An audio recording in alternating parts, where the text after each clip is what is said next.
Action. Welcome to my YouTube channel, Reno Laolata. Kau tahu tidak? Hello guys, ketemu lagi dengan saya Reno Laolata. Selamat datang di channel YouTube saya.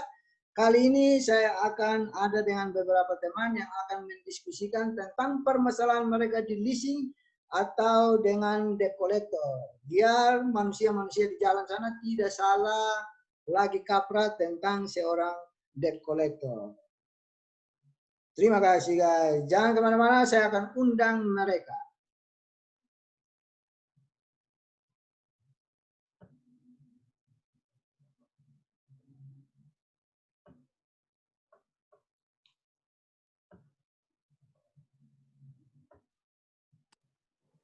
Halo. Ini ada Heri Sartipa. Halo Heri Sartipa. Oh, Bung Reno. Mantap. Heri Sartipa adalah seorang komedian stand up Bandung juga yang sekarang lagi pegang jualannya Emily. Halo, ada juga Wisnu Mardika. Halo. Mantap. Selamat Lebaran. Halo Heri. Ya, selamat Lebaran. Wisnu Mardika adalah salah satu stand up komedian Indo Bandung juga. Sudah lama tapi ya begitulah. Belum rezeki. MC juga. Oh, MC juga. Jadi teman-teman yang kalau pengen MC di Bandung, di mana saja lah dia siap angkat tas.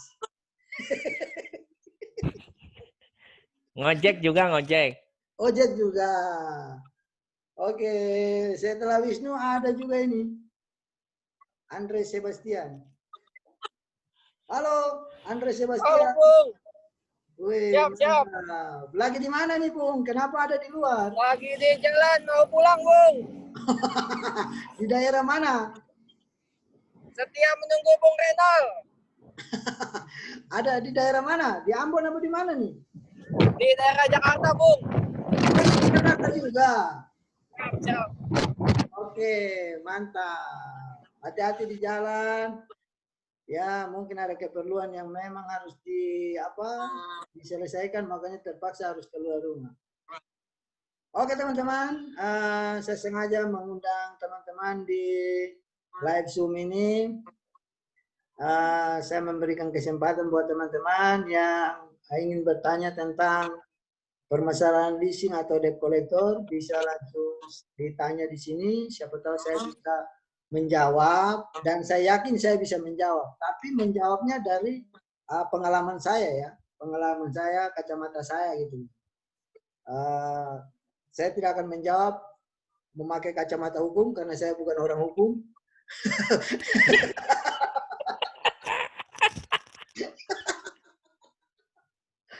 Iya, karena banyak sekali kan orang-orang ini sekarang kan lagi mereka itu kalau lihat debt collector itu udah kayak lihat hantu begitu. Jadi kadang saya suka aneh gitu loh, maksudnya melihat orang-orang kalau didatangin debt collector itu udah kejang-kejang aja, pengen gebukin debt collectornya. Padahal kan debt collector itu kan dia menjalankan tugas dia dari kantor. Gitu. Jadi oke, buat teman-teman yang punya pertanyaan silakan. Bisa tanya dari Heri dulu kayaknya nih. Heri Sartika. Saya lihat dia mukanya itu muka-muka ayo saya dulu. Cepat saya punya 1000 pertanyaan ini.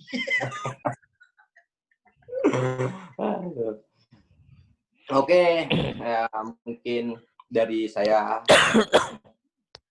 duluan. Saya mau tanya ke Pak C. Bung Renol tentang debt collector. Pak C pernah nggak dapat konsumen di saat Pak C mau narik motor, tiba-tiba konsumennya itu ngajak berantem sama Pak C atau mukul Pak C tiba-tiba karena dia nggak terima motornya ditarik? Oke, baik, terima kasih ya pertanyaannya. Jadi begini, Bang Heri Sartipa, laki-laki ganteng dari Aceh. Kasus yang memang Bang Heri tanyain ini, saya selaku eksekutor leasing atau debt collector ini banyak sekali mendapat kasus-kasus seperti begitu. Cuman saya selakukan petugas dan saya ini adalah debt collector yang internal perusahaan yang digaji per bulan oleh perusahaan.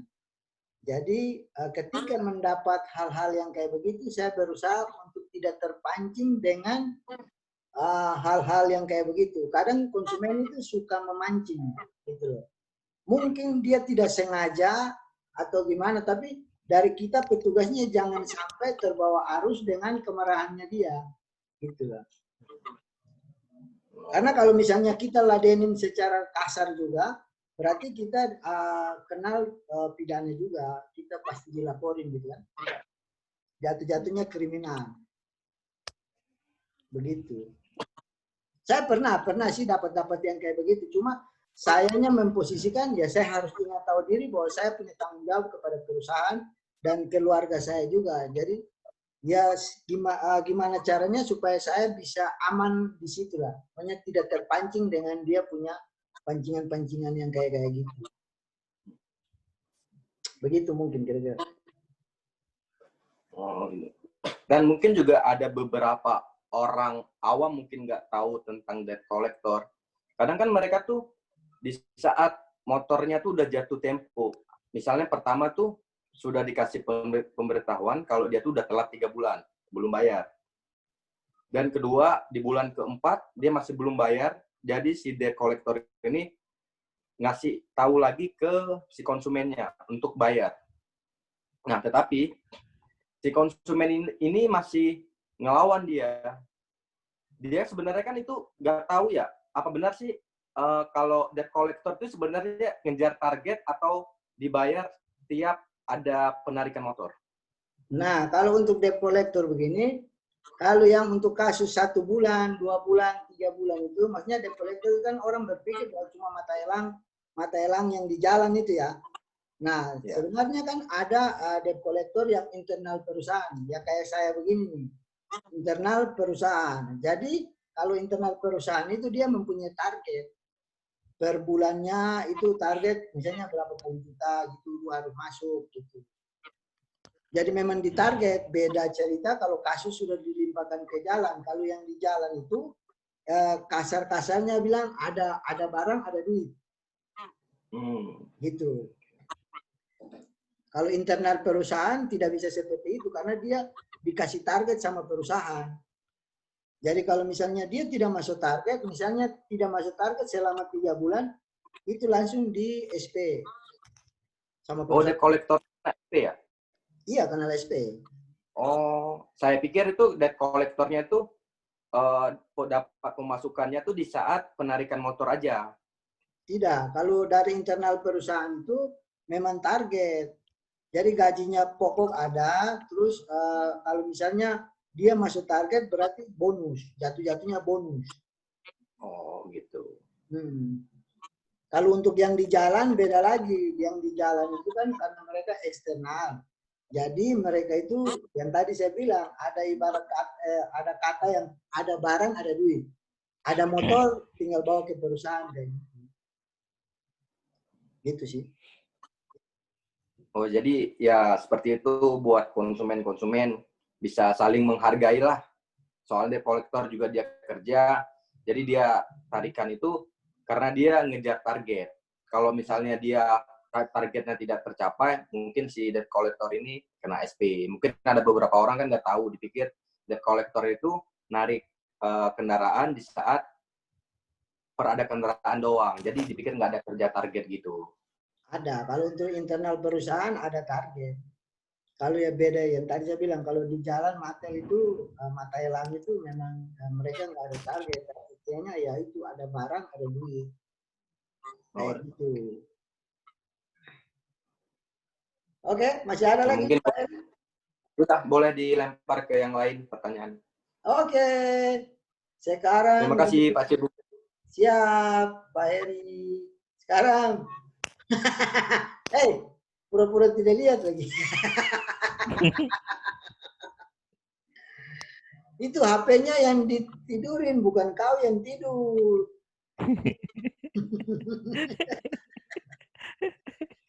HP gue belum ngantuk. Oh iya. Terus apanya yang ngantuk? Yang ngantuk?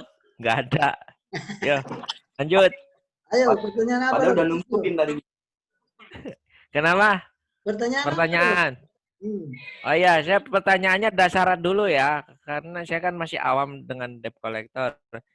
Ini kan debt collector asal-usulnya kan di jalan tuh selalu disebut dengan mata elang. Kenapa harus mengambil dasar mata elang gitu? Maksudnya kan banyak hewan-hewan pemburu lain seperti anaconda mungkin atau mungkin T-Rex gitu. Maksudnya kenapa ngambil T-Rex?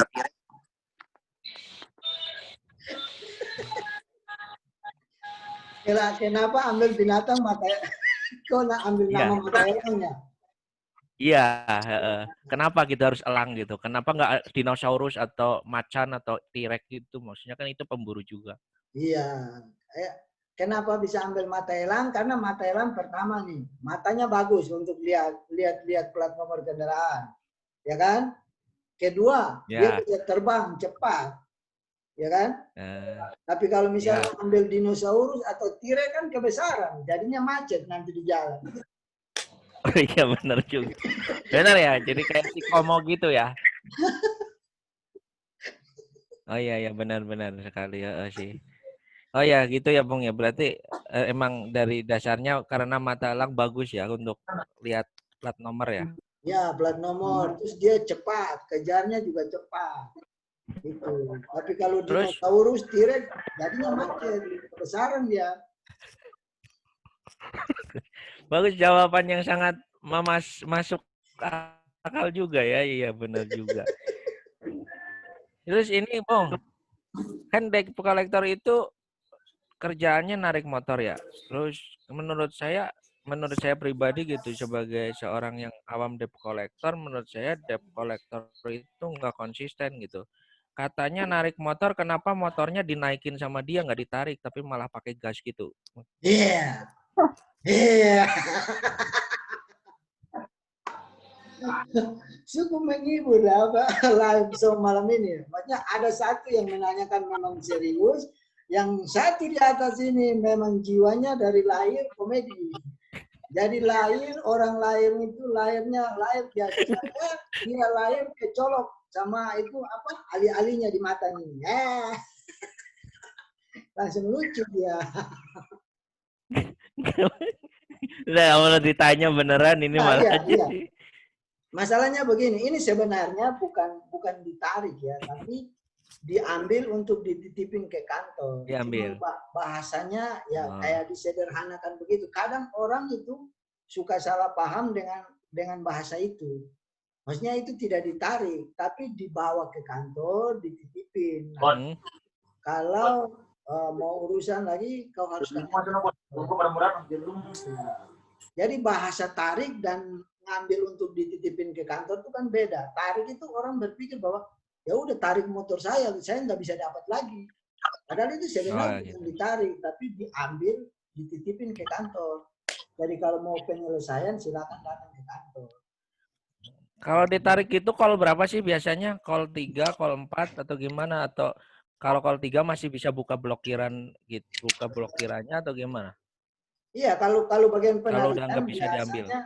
biasanya di leasing itu kan sampai 5 bulan. Karena kebijakan dari leasing itu 1 bulan sampai 3 bulan. Bulan keempat itu disomasi. Berarti kita sebenarnya kalau nunggak 3 bulan itu kita masih bisa maksudnya bisa nutup dulu 1 bulan 2 bulan atau gimana, atau harus 3 bulan langsung? Kalau misal kita nunggak 3 bulan nih tapi saya uangnya baru 1 bulan, itu bisa nggak sih? Itu bisa. Kalau untuk sampai 3 bulan itu kan masih taraf normal karena kebijakan dari leasing itu kan memang 3 bulan. Gitu. Jadi bisa. Soalnya saya pribadi pernah 3 bulan nih waktu mau membayar katanya suruh buka blokiran dulu, itu saya dikerjain atau gimana itu? Karena kan ada debt collector yang nakal juga membodohi konsumen. Ada nggak yang kayak gitu? Ada banyak yang kayak gitu. Banyak yang kayak gitu. Permainan.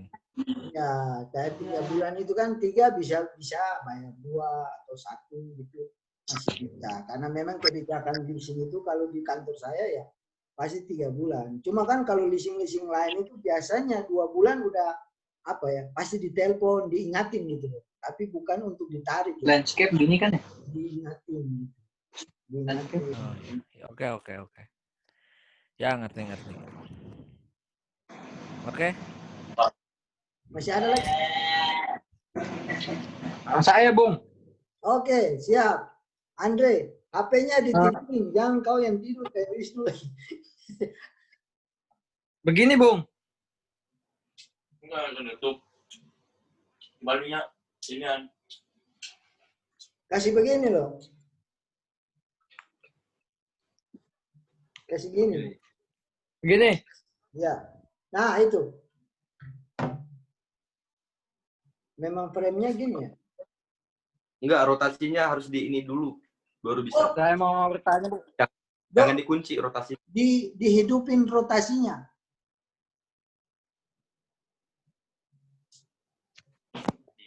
Oh, sudah. Nah, gitu. Oke, ini ada pertanyaan lagi. Saya mau bertanya. Saya kan belum pernah berurusan dengan masalah debt collector atau leasing. Saya mau bertanya simpel saja. Bung, Kenapa? Bung, kenalin nama dulu, nama. Oh, perkenalkan, nama saya Andres Bastian. Asal saya dari Jakarta. Oh, Jakarta. Pekerjaan saat ini mahasiswa. Ini mahasiswa mana nih? Trisakti bukan? Mahasiswa Universitas Negeri Jakarta. Siap, mantap. Rawamangun. Rawamangun, Bung, Jakarta Timur. Oke, apa? Ada masalah apa dengan debt collector? Simple. Saya sih belum pernah berurusan dengan debt collector atau leasing. Yang pertanyaan saya cukup simpel. Kenapa debt collector atau leasing itu orang menganggapnya kebanyakan orang-orang dari timur? Kenapa nggak orang dari Jakarta kah? Orang-orang dari Lampung kah? Banten? Atau kenapa rata-rata orang-orang itu yang bekerja adalah orang-orang timur? Alasan kenapa? Sebenarnya sih, sebenarnya banyak orang lain juga, bukan cuma orang timur. Cuman karena didominasi di jalanan itu dia pada hitam-hitam semua kan. Nah, hitam ini juga kan orang lain juga hitam. Kan begitu.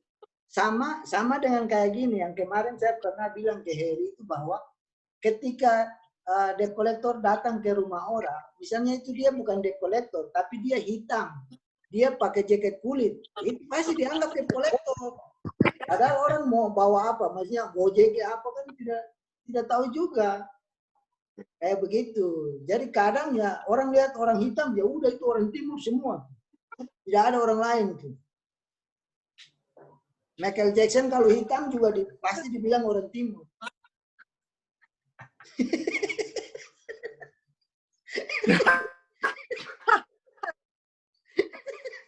Iya kan?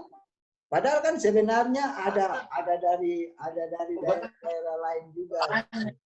Ada juga dari daerah-daerah lain kayak Palembang juga ada. Saudara-saudara kita yang Palembang juga ada yang kerja sama seperti saya juga. Ada yang dari Batam juga ada kerja sama seperti saya. Cuma karena begitu dominan kulit hitam orang pikir orang timur semua itu. Parah tuh. Teman-teman. Kayak begitu bos. Oke, itu dulu pertanyaannya sih, Bung. Oke, siap. Mari kita lempar ke yang satu nih, yang kacamata nih. Hei bos. Ayo. Itu Wisnu lagi. Oh Wisnu lagi. Ayo Wisnu dulu. lagi katanya. Nggak bisa. Itu yang di bawah di mute aja dulu tuh.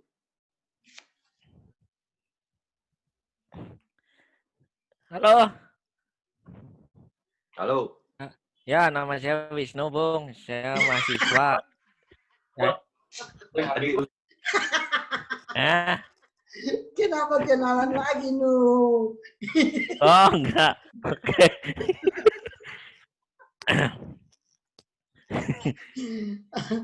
Ayo nu. Ini debt collector kan sebagai pekerja debt collector ini bisa dibilang adalah resiko yang sangat berat sekali. Kayak misal kita harus mengejar orang itu, misal kalau orangnya jago dalam membawa motor, itu debt collectornya kan harus mengejar terus tuh. untuk ada latihannya nggak sih untuk debt collector untuk supaya bisa mengejar orang-orang yang seperti itu, maksudnya kayak pembalap gitu gitu. Maksudnya ada latihannya atau les privat gitu nggak sih?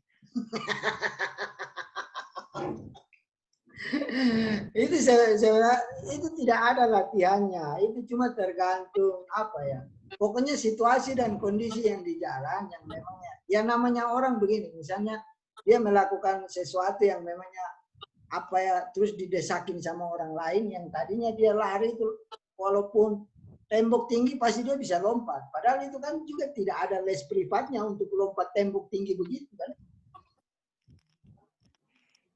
Gitu. Jadi ya Benar.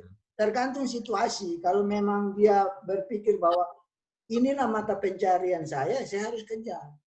Maupun caranya gimana, ya saya harus kejar. Dalam tanda kutip bahwa ya apa caranya, maksudnya ngejar-ngejaran di jalan gitu ya, untuk bawa motor cepat atau gimana gitu kan. Bukan dalam tanda kutip saya butuh uang terus saya melakukan hal yang memang tidak bagus, yang melanggar hukum, terus itu saya halalkan, tidak. Dalam tanda kutip bahwa bawa motor itu kan, bawa motornya cepat gitu. Jadi tergantung situasi, tidak ada les privatnya. Terus ini apa sih yang dilakuin debt collector misal bisa kita jadi intinya itu yang tadi itu, kalau orang kepepet ya pasti cepat. oh iya benar, sih benar juga sih ya, kalau kepepet cepat. Kalau kita nggak punya duit juga cepat. Cepat apa? Copet maksudnya. Copet. Saya sudah pancing dia. Terus gini Bung, ini serius nih, pertanyaan serius nih. Serius apa nih? Serius Ben. Enggak ini weh, serius nih. Iya. Maksudnya kita misal sebagai debt collector nih, saya sebagai konsumen. Anda datang ke rumah saya bahwa alamat saya sesuai di situ. Tapi setelah Anda datang, motornya tidak ada dan konsumen hanya bilang motornya nggak ada. Itu yang dilakuin debt collector apa sih terhadap konsumen tersebut? Apakah menuntut atau apa? Oh, kalau misalnya Motornya tapi datang ke rumahnya terus konsumennya alasan bahwa motornya tidak ada. Nah, itu kan bisa banyak faktor tuh. Tidak ada karena apa? Lagi dipakai atau sudah digade atau sudah dijual. Nah, tapi kalau misalnya dalam lingkup besar kayak begitu kan kita harus memang harus menanyakan ke konsumen, tidak ada nih, tidak ada kemana nih. Lagi dipakai atau sudah dijual atau lagi digade. Itu pasti kita, kalau saya pasti menanyakan seperti itu. Oh, kalau gitu. misalnya dia bilang digade, ya digadenya di mana? Benar ya, benar. Bisa aja digade ya. Iya, digade. Ya, risikonya pasti kita nggak akan apa ya. Mungkin perusahaan juga tidak mau melapor ke pihak kepolisian atau bagaimana, tidak tahu, tapi setidaknya pasti kita akan kembali ke kantor dan bikin kronologisnya.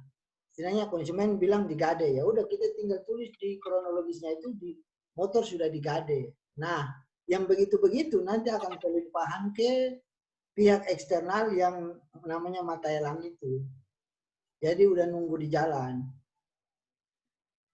Berarti kalau udah digade gitu susah ya?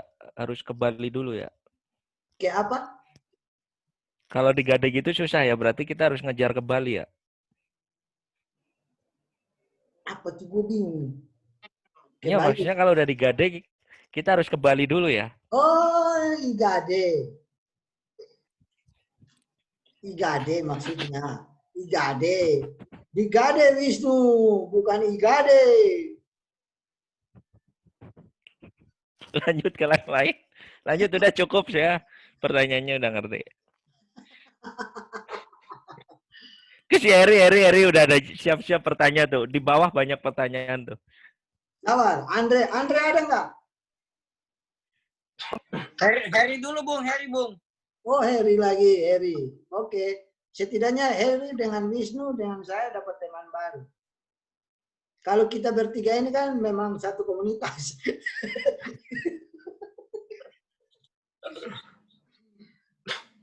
Oke, Harry. Pak Harry.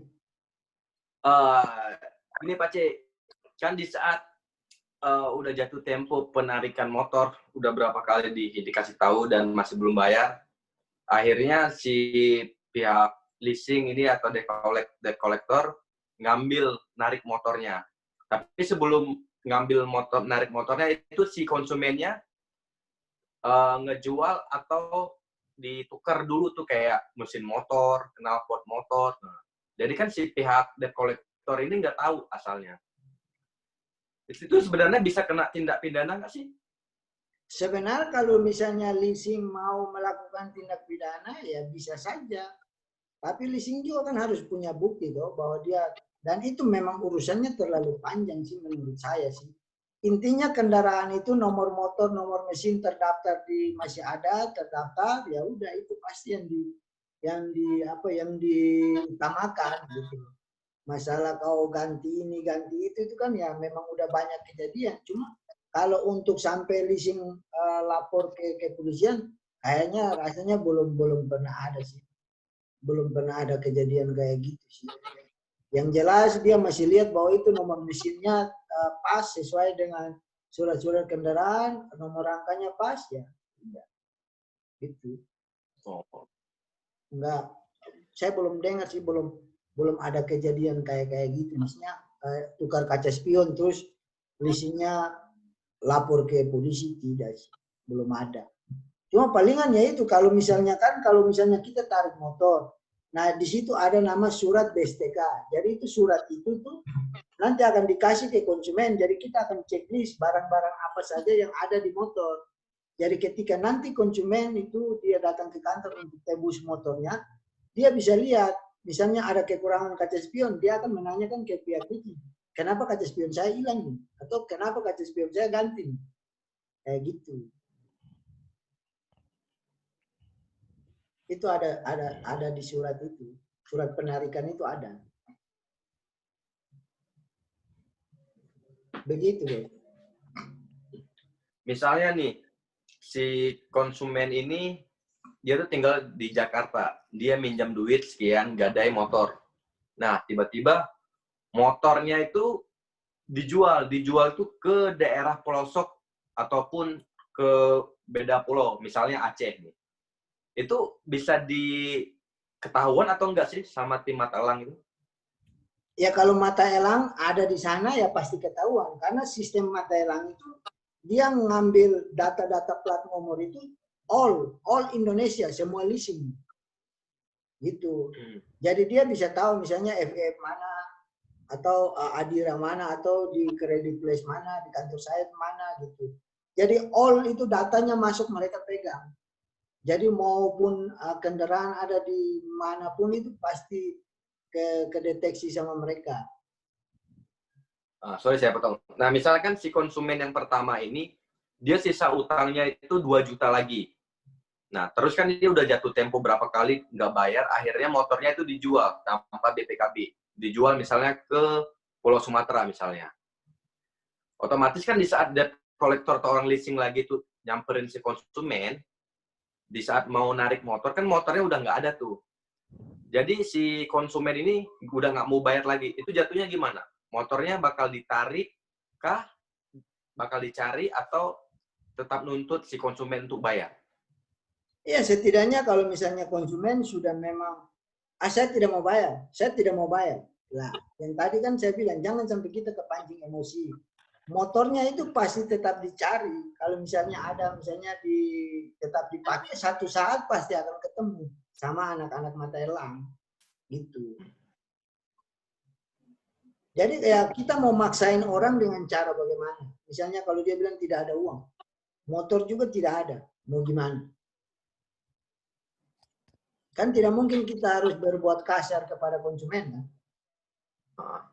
Gitu. Jadi tetap satu waktu motor itu pasti akan ketahan di jalan juga. Tidak mungkin dia akan begitu saja bebas. Tapi di lain waktu mungkin nggak dapat sama saya, ya dapat sama teman-teman yang lain di posisi motor yang ada di tempat lain atau di daerah lain.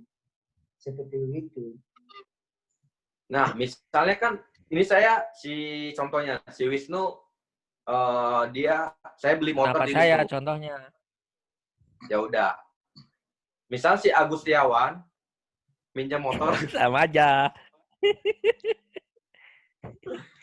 Misalnya nih, si Wisnu ternyata tuh dia permasalahan sama leasing. Saya nggak tahu, mungkin karena saya orang awam, dia jual motor dengan harga misalnya 4 juta, 5 juta, jual motor 5 juta, tanpa BPKB. Karena saya pikir murah, akhirnya saya beli. Nah, saya bawa pulang misalnya ke Aceh. Tiba-tiba motor saya itu ditarik sama debt collector. Sedangkan saya tuh tidak ada permasalahan tuh dengan utang piutang dengan debt collector atau leasing atau manapun gitu. Nah, tiba-tiba saya dicegat, ditarik, paksa misalnya sama debt collector, sudah cekcok adu mulut, saya bisa nuntut nggak debt collectornya? Tidak bisa. Atau bakal Tidak bisa nuntun debt collectornya. Sekarang kan yang dicari unit. Gitu. Sekarang misalnya, kalau misalnya yang pegang unit mau nuntut debt collector, bisa juga toh debt collector juga nuntut balik karena kau beli barang gelap. Persyaratan orang beli motor itu kan harus ada BPKB. Iya kan? Kenyataan itu pegang motor yang tidak ada BPKB dan masih ada hutang piutang di leasing. Gitu. Jadi istilahnya kalau yang pegang motor ini mau nuntut yang jual ke dia. Gitu. Kalau debt collector kan cuma tugasnya cari unit. Kalau sudah sampai kasusnya kayak begitu, udah cari unit. Jadi tidak ada masalah sama yang pegang unit. Nah, yang pegang unit silakan berurusan dengan yang jual motornya. Kan bisa juga kan dituntut, bisa dibilang juga yang pegang unit itu pegang barang gelap karena dia nggak punya BPKB. Nah, pembuktian BPKB ada di kantor leasing. Kayak gitu. Kadang-kadang beberapa orang tuh kan saya di saat beli motor dibilang mana BPKB-nya? BPKB-nya hilang atau kena banjir atau kemana gitu. Saya kan nggak tahu kalau yang sebenarnya itu BPKB-nya itu digadai gitu. Lah, intinya begini. Justru yang pas kedatangan debt collector itu Anda menjadi tahu. Kan begitu. Memang awalnya ya mau bilang bahwa Anda tidak tahu. Oke. Tapi setelah debt collector datang kan Anda jadi tahu. Jadi setidaknya ya ayo kalau mau betul ayo datangin kantor yang memang katanya anak-anak debt collector itu ya kantornya di mana? BPKB-nya di misalnya di leasing mana? Tinggal cari leasing terdekat yang di situ yang samanya lalu tinggal cek plat nomornya di situ. Benar nggak BPKB-nya di leasing itu atau tidak? Takutnya juga mengada-ngada juga yang di jalan ini karena banyak juga kasus-kasus yang di mana motor tidak sampai di kantor. Oh, ada juga kayak gitu. Iya banyak ya, jadi makanya jadi image debt collector ini jadi rusak mungkin di situ gitu. Gitu ada beberapa oknum mungkin yang seperti itu main licik ya. Itu oknum gitu. Tapi secara internal perusahaan ya kalau misalnya itu kejadian terhadap internal perusahaan pasti ya resikonya dipecat. Pecat. Iya. Kayak gitu. Lalu yang kejadiannya mungkin kayak eksternal ya banyak juga kan kerjasama dengan pihak-pihak kepolisian untuk mengejar yang kayak gitu kan. Masalah-masalah kayak gitu. Ambil motor terus dihilangin motornya. Kayak gitu. Tapi selama pengalaman Bung Reno jadi debt collector, pernah nggak ditipu sama konsumen atau dibohongin sama konsumen atau salah orang gitu? Kalau salah orang nggak pernah sih. Tapi ditipu, kalau bahasa kasarnya ditipu. Ditipunya itu kayak yang, oh iya Pak, saya ke kantor. Padahal dia tidak ke kantor. Gitu. Terus Pak datang, motor udah ada di rumah. Pas datang, motor tidak ada. Gitu. Ditipunya kayak gitu tuh. Tapi kalau salah orang, paling salah alamat. paling salah alamat. Misalnya ya tahu kan, apalagi kalau macam daerah Bandung itu kan, ya ada kampung yang ada di Pangandaran, ada juga di Bandung. Jadi kita kadang salah-salah toh. Itu. Kalau salah alamat banyak juga. Yang tadinya harus di kabupaten jadinya di kota. Itu. Apalagi nih, Andre, mungkin Andre, biar Heri bisa berpikir dulu.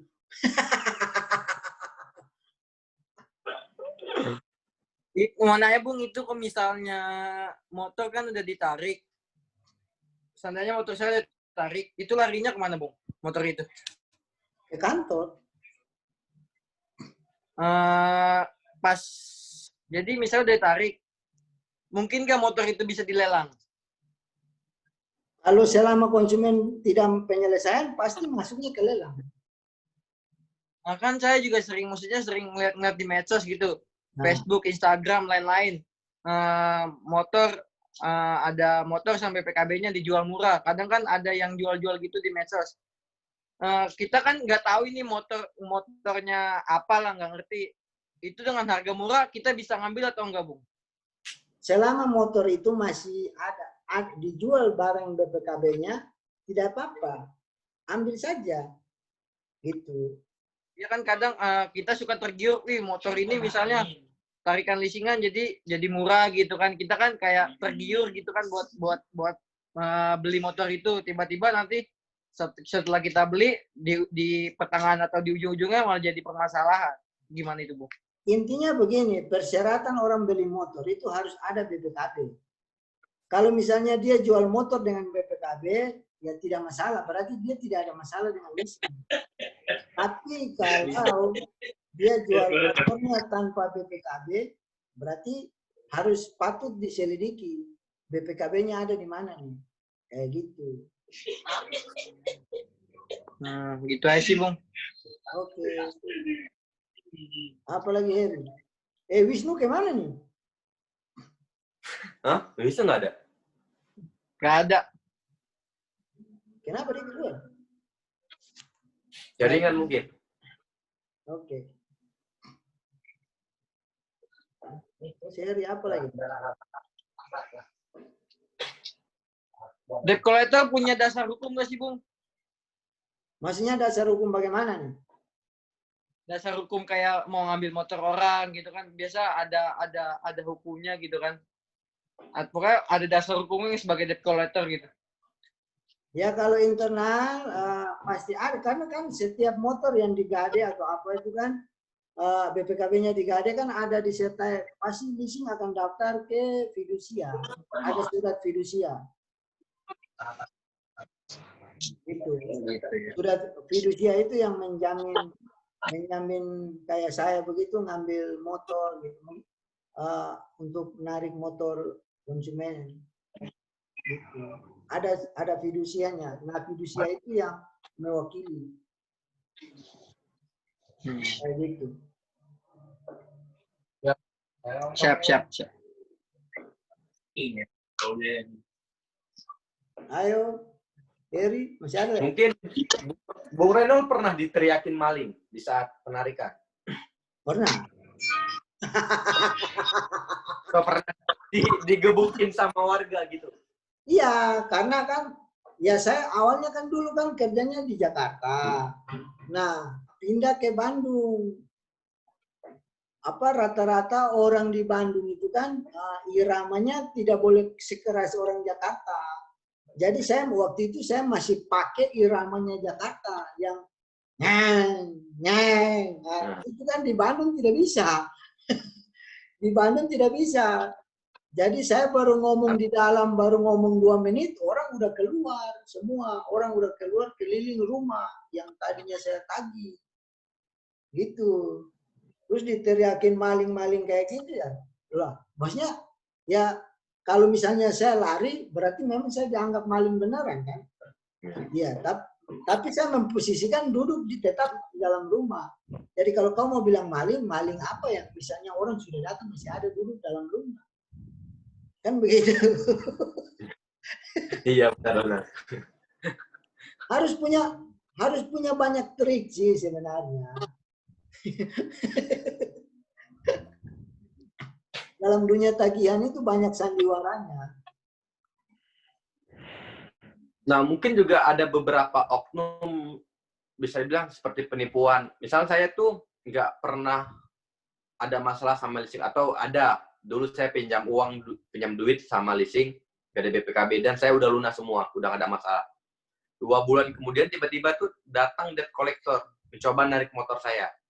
Sedangkan saya tuh udah nggak ada punya utang lagi. Saya minta surat keterangan atau apa gitu buat bukti, dia ada tuh. Suratnya mungkin dia surat palsu. Nah, Kalau itu ya- sebenarnya itu gimana? Kenapa? Lanjut. Ya, itu sebenarnya pencurian ya. Ada beberapa oknum yang bikin image jelek debt collector mungkin ya. Iya, tapi maksudnya kalau misalnya kau sudah habis beres urusan dengan leasing, pasti kan bukti BPKB ada di tangan kau. Jadi kalau Ya. misalnya ada yang datang kayak begitu, berarti lu sudah bisa pikir, oh ini penipuan. Gitu loh. Sementara kan, ngapain kau datang ke sini, BPKB saya udah ada di saya.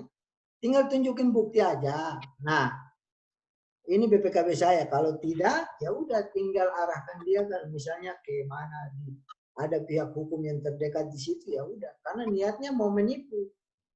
Gitu. Asumsinya pasti mau menipu. Karena kau sudah pegang BPKB, ngapain debt collector datang urusan motornya ini? Gitu loh. Kecuali kau punya 2 motor. Satu sudah beres, satunya kau lupa. Makanya debt collectornya Oh.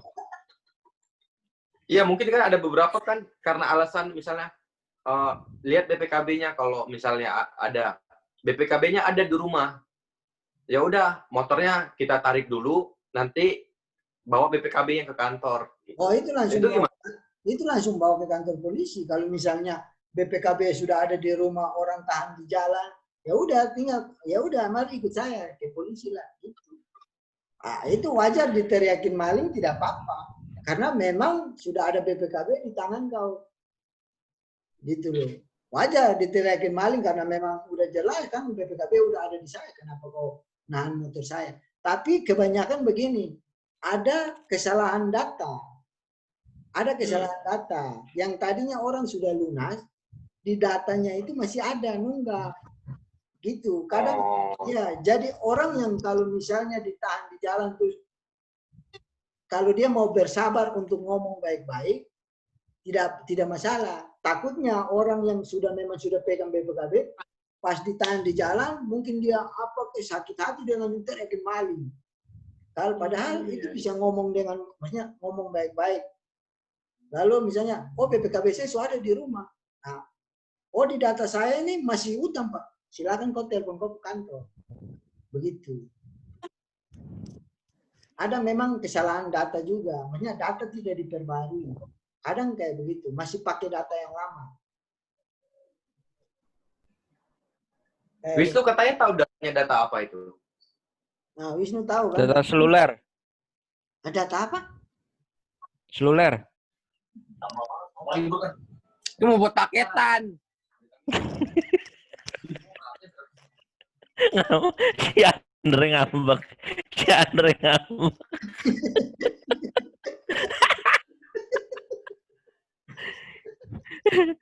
Gini, Bong.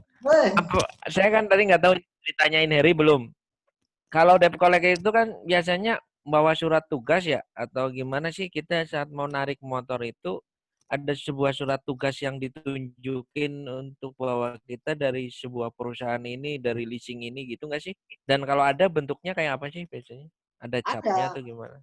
Jadi itu kan bentuk itu jatuh-jatuhnya namanya surat kuasa. Jadi kalau misalnya saya internal perusahaan, kan saya punya ID card, ya kan? Lalu saya bikin tetap leasing juga akan berikan surat kuasa untuk saya untuk mendampingi saya untuk lebih kuat lagi bahwa kepada konsumen bahwa saya memang benar-benar internal dari perusahaan atau saya benar-benar disuruh sama perusahaan. Gitu. Oh gitu. Jadi kalau mereka mau narik motor kita tapi tidak nunjukin surat-surat itu, berarti kita jangan sampai kasih ya. Takutnya dia penipu atau apa ya? Iya, takutnya begitu. Maksudnya sering-sering waspada lah. Kalau misalnya Ya, udah, soalnya udah. saya pernah gitu kejadian kayak gitu. Maksudnya dia pernah mau narik motor saya, mau ditarik tuh motor saya, tapi nggak ada surat tugas sama sekali. Wah itu sabar dulu. Ya banyak. Ya kita ngobrol dulu gitu kan. Jangan langsung dikasih. Pas saya tanya, saya kan orangnya nggak bisa diem. Saya tanya, ternyata tukang parkir mau bantuin doang narik motor ke belakang. Saya Gua siram saat lu ya. Siram ya. Anjing lu. Boleh nggak ini dikasih efek yang orang tepuk tangan? Hore! sorry Andre, salah Andre, sorry Andre, kirain debt collector, tukang parkir Indomaret, motor saya. Kayaknya Andre sudah mulai berpikir ngapain juga saya kuliah kalau dengar yang kayak gitu ya. Rame. Kenapa, Bung? Kayaknya kau mulai nyesal masuk kuliah gitu ya. Iya. Udah minta DO aja dari sekarang, minta di DO aja udah. Nanggung semester akhir. Oh, semester akhir. Nah, gara-gara kau punya jokes tadi itu dia bisa semester akhir bisa gagal. Jadi ngepas Samsung nih. Ya. Oh, itu. Sudah cerita serius-serius ternyata tukang parkir. Wow. Suka wis tuh emang gitu, Bung, orangnya, Bung. Iya, memang dia itu begitu memang. Ih, malah berhenti lagi dong. Pengen saya berkata. Wah, bergadi. Ya. Kok asem ini? Ada yang ditanyain lagi nggak? Ada yang tanya lagi nggak? Tarik pistol. Terus lagi gini ya? Ini, Bung, ada nggak sanksi buat debt collector misalnya si yang ditagih ini kadang kan bayarnya tepat waktu, kadang kan orang debt collector kadang suka ngomong-ngomong kotor gitu, nggak ada sanksi nggak sih kalau misalnya debt collector itu ngomong kasar, terus si yang ini ngelapor ke kantor kan, ini debt collector terlalu kasar gitu, sanksinya ada nggak sih buat debt collector itu? Pasti dapat teguran dari perusahaan. Pasti ada sanksinya. Entah itu SP atau ditegur biasa supaya lain kali tidak Bang tuh. TW. Jadi enggak pasti ada segala sesuatu pasti ada sanksinya.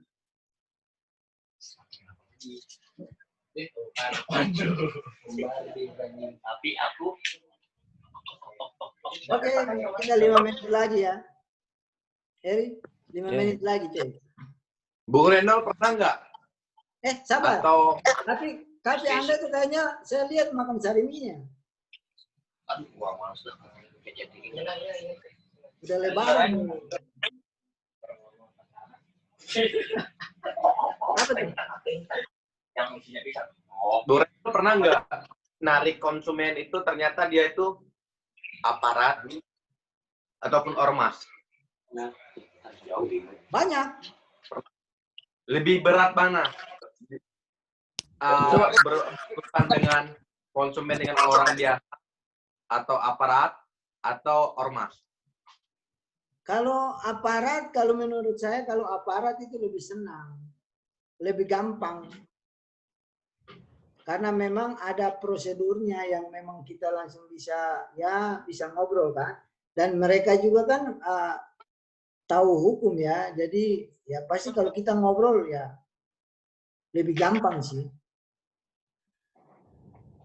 Dibandingkan dengan masyarakat. Masyarakat itu kadang kan yang dia dengar segini nih, lalu mau mempertahankan apa yang dia dengar. Padahal dia nggak tahu bahwa ada konsekuensi yang lain juga.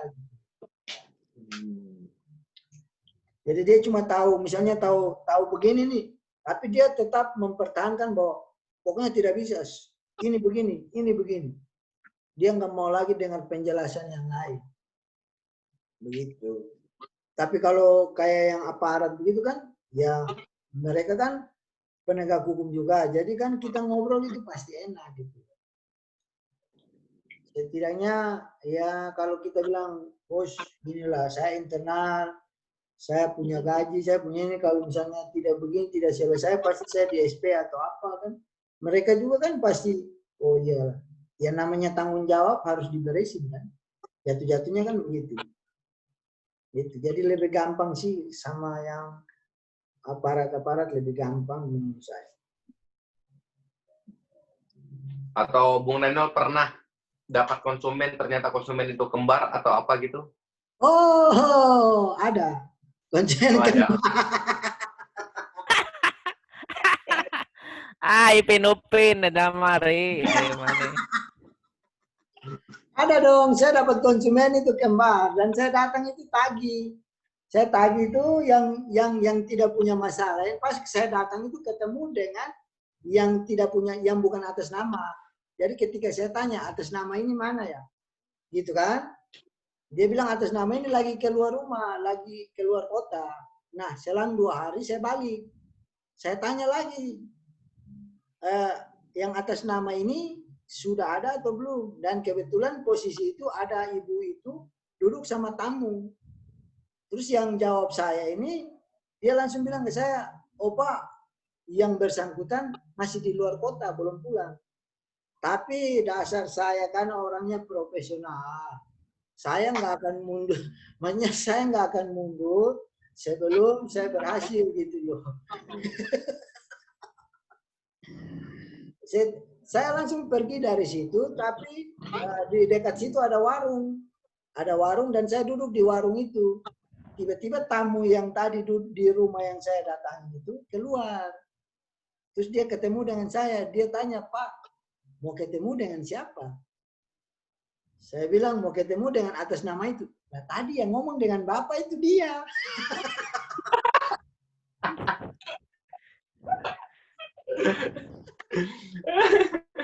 Gara-gara kembar, saya tidak tahu yang mana ini.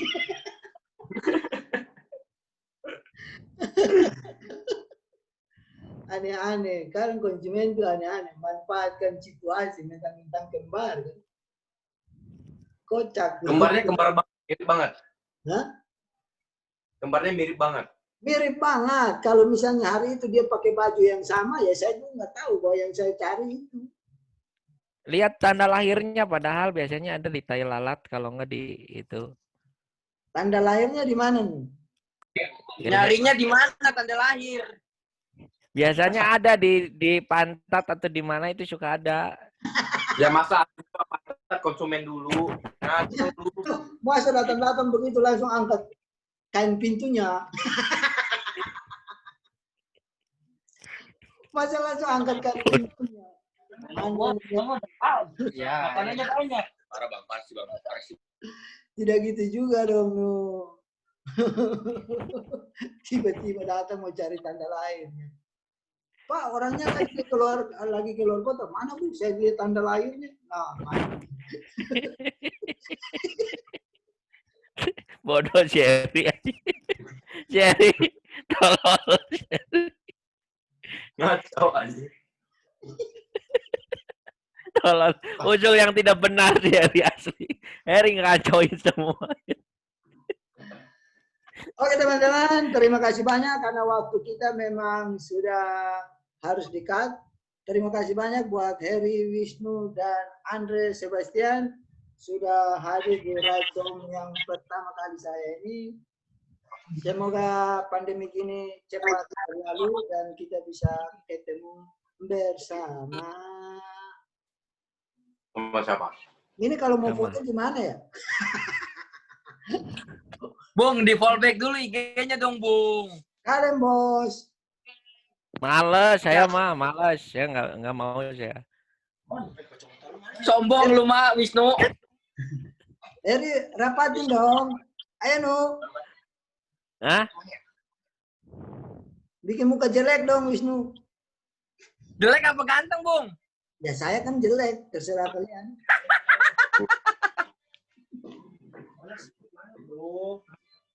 Ini udah jemput. Dapat kan? Jangan sih. Udah bro. Oke. Terima kasih banyak.